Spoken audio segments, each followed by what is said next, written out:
I could even see my sister Matembe limping into the court. When she was coming into court, she came limping. I was worried. But forgot to limp. When she was leaving court, she walked.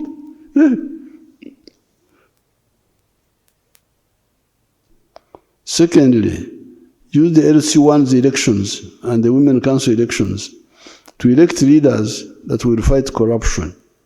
You cannot have democracy without people with the spirit of democracy, with fascists.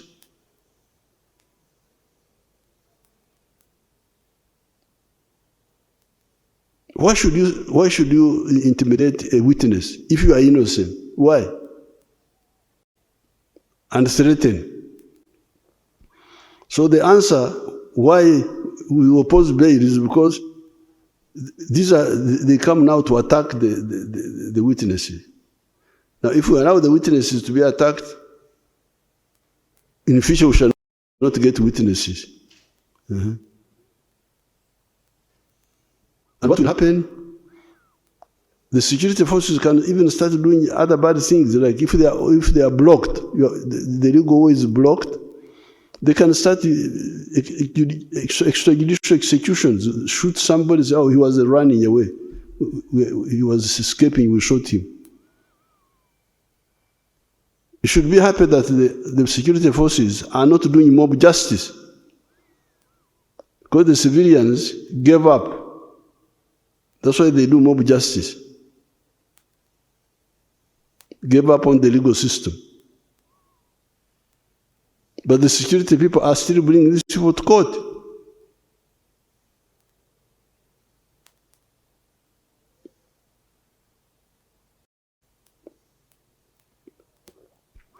The arrested opposition lawbreakers may not get bail because they threaten the security of the witnesses. It is this undemocratic culture of some of the opposition elements that has been provoking the security forces to fill these gaps. Therefore, what the security forces have been doing recently is not a regression in the fight for freedom, because that's what the Interreligious Council were worried about. They thought that Tudaye Mabega, it is not a regression at all.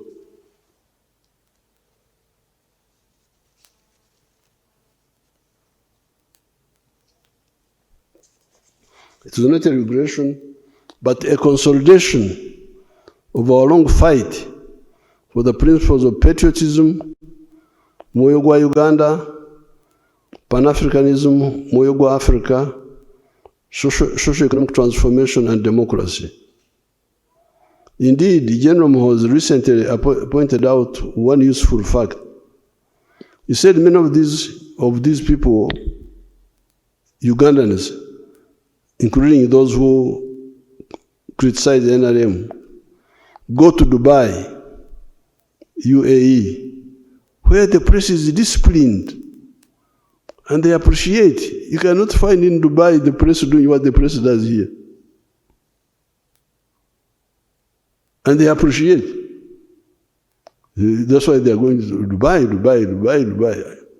I had never heard of Dubai until 1980 when we removed Amin. That was Dubai. What is Dubai? That women were getting cheap products there and so on. How does the press there conduct itself? Does it conduct like the ones in Uganda here? That's what one point General Muhoozi pointed out. And then you say, but why do they not want the same here? That was Muhoozi's question. If you think what happened to Dubai has helped to Dubai, why don't you want the same here? Therefore, those who have been putting forward the slogan Bizemu, they are good at bringing slogans which are just empty. Bizemu. Ebyedda. Kidnapping people and so on. Bizemu. meaning the bad things of the past have come back, are wrong. Ebyaliwo, the past happenings meant that anybody arrested or abducted would not go to court, but would end up as a dead body at Namambe Forest, the River Nile, or Kaya's farm. So to have somebody arrested and taken to court, and then you say, Bizemu, you are really deceiving yourself. You are dishonest. Oh, you want to see the pictures of Ebyaliwo? Let's see the pictures of Ebyaliwo.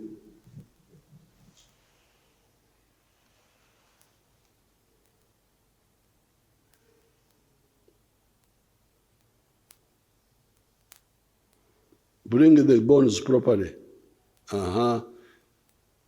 Bring the obuanga, the skulls. Bring them in the center of the picture. Freeze there, freeze there. Go back a bit. Go back a bit.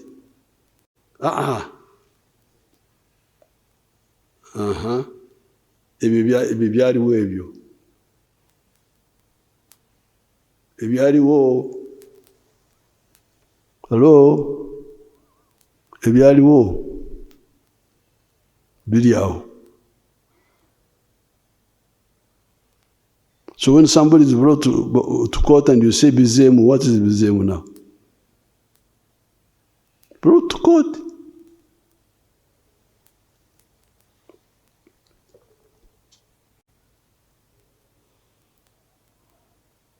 On the contrary, here you see basically creating scenes in the courts of law. You see basically creating scenes. It's like a theater.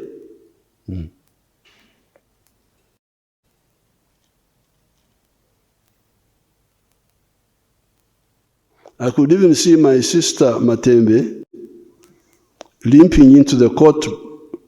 When she was coming into court, she came limping. I was worried. But forgot to limp. When she was leaving the court, she walked.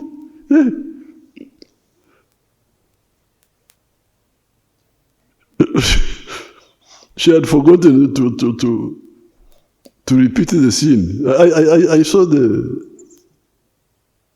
video. Therefore, those who want to know the truth, wait for the trials of the accused people. That's what you should do. You should all be demanding abantu mbalete mu kooti tuwulire amazima. Omulimba ali ludda wa?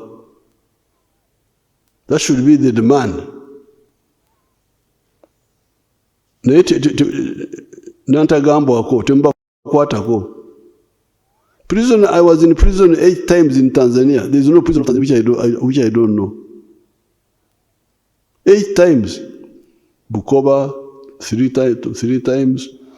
Mwanza, Tabora, Central Police. I was in those prisons for nothing. Because there were people who were against us. Although Mwalimu was supporting us, there were people who were against us. If you arrest me for nothing, I will prove my case. Yeah.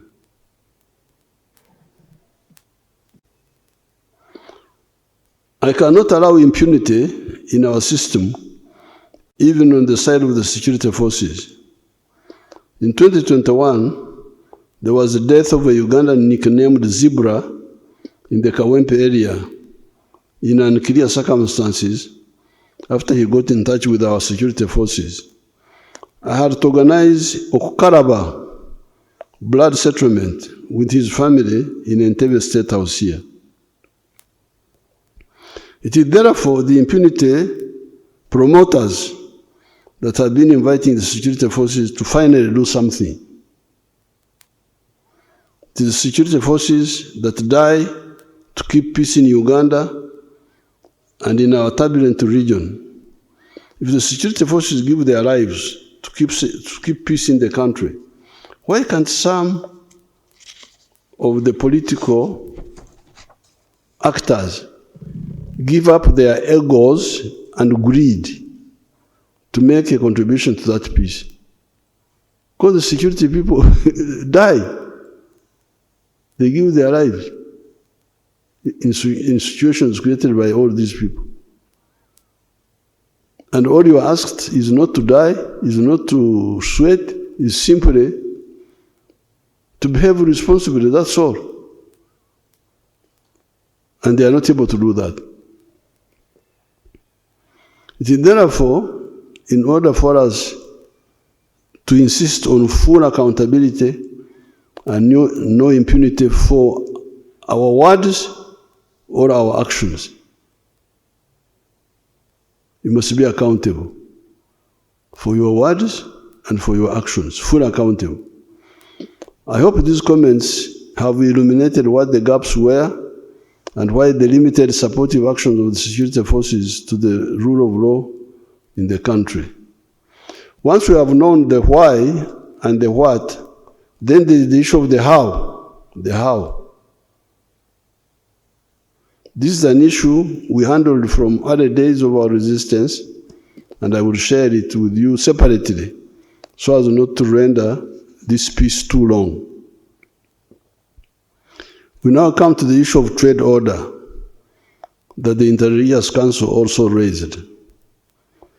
One of the points mentioned by a number of people is that hawkers have been earning a living by violating common sense and selling products on the sidewalks, etc.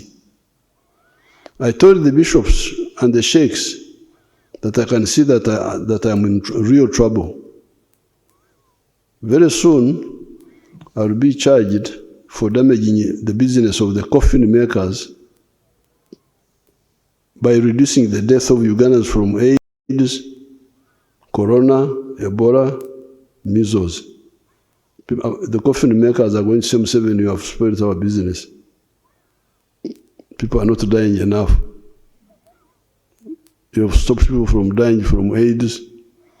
You have stopped people from dying from Ebola. Corona killed a few people. You are damaging our business. Business of making coffins.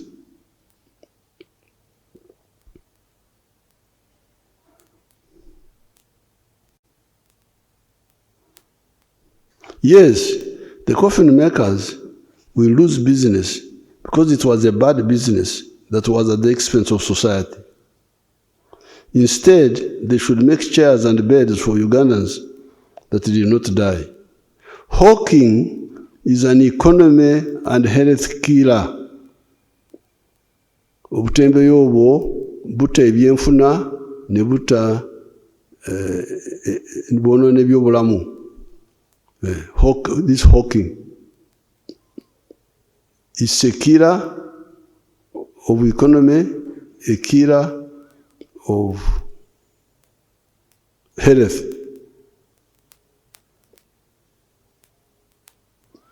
It kills the economy by denying the users of the shops and the markets business, because customers buy from the hawkers who do not pay tax because they are not identifiable. They are not identifiable. They do not pay rent. The people in the shops are paying rent. They are paying taxes. These ones are selling without paying tax, without paying rent. What sort of economy is that? They do not. How will the economy survive if people do not pay taxes on rent or pay taxes on sales? Because when I sell, I pay tax. I also pay tax on rent. Now, if those are not there, how will the economy survive?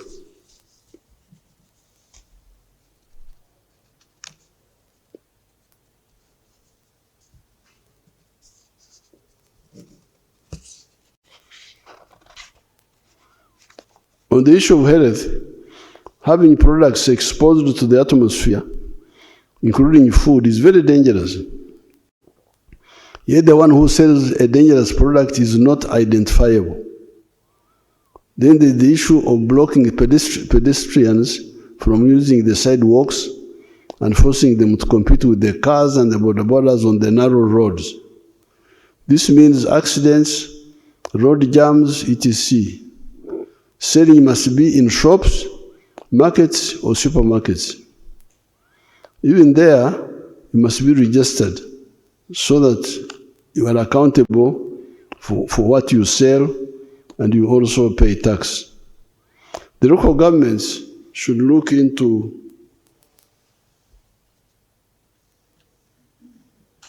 the possibility of giving land for workplaces for the hawkers that have been sent away from the sidewalks. However, even there, everybody must be licensed, identifiable, accountable, and must be paying taxes. Coming to the issue of the wetlands, this shows you how unpatriotic some Ugandans can be. Who does not know what a wetland is?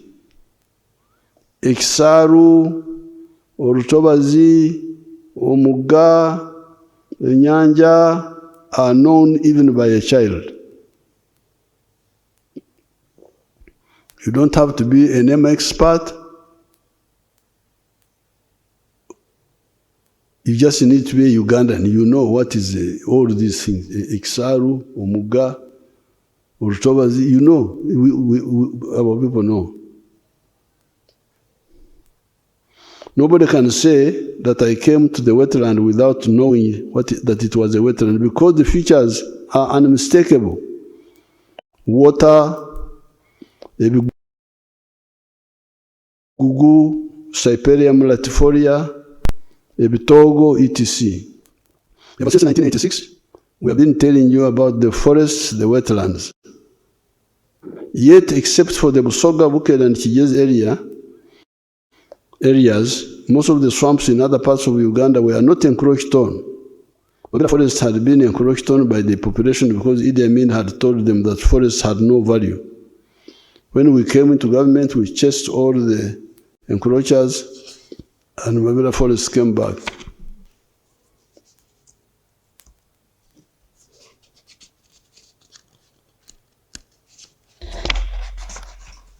However, these days when I fly over Mabera forest, I see some smoke in the forest here and there. Does it mean that some people are making charcoal in the forest? Where is the National Forest Authority? Where are the chiefs of the surrounding administrative units? They will have to answer. With Busoga, Bukel, and Kigezi, I have been trying to build up a fund to compensate the people in the swamps by shifting them to fish farming and to other enterprises, because it was the colonial government that misled our people into those swamps, saying that it had been done in Holland and I don't know where else. Yet, it is a disaster for us.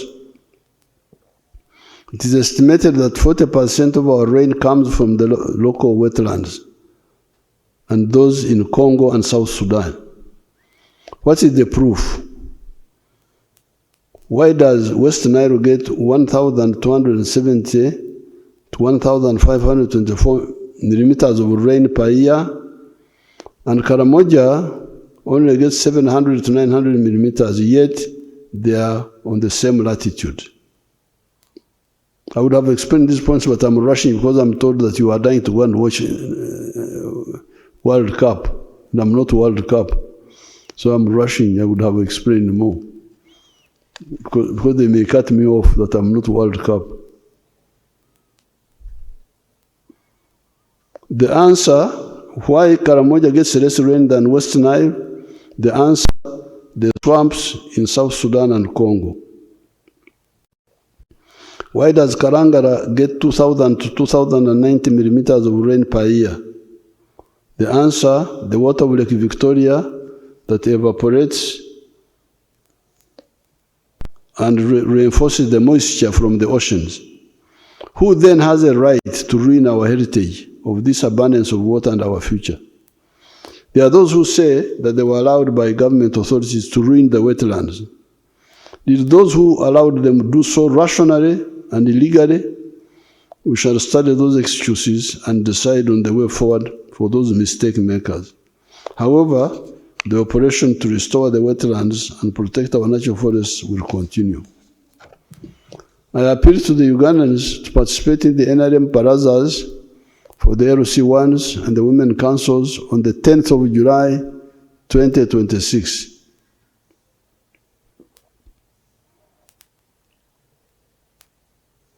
The LC1 elections on the 28th of July, 2026, and the Women Council elections on the 23rd of July, 2026. The NM Secretariat should repeat these dates so that people know them and participate. Ugandans, I'm hearing of the corruption in the health centers, in the PDM, etc. The medicines for those problems are two. One, report the corruption to a government official or a religious leader or anybody who you think will bring it up, take up the matter. Action will be taken. Secondly, use the LC1's elections and the Women Council elections to elect leaders that will fight corruption. Corrupt people are easy to defeat. Just report them. May God bless Uganda and Africa. Go for the World Cup. Thank you very much. I am in time.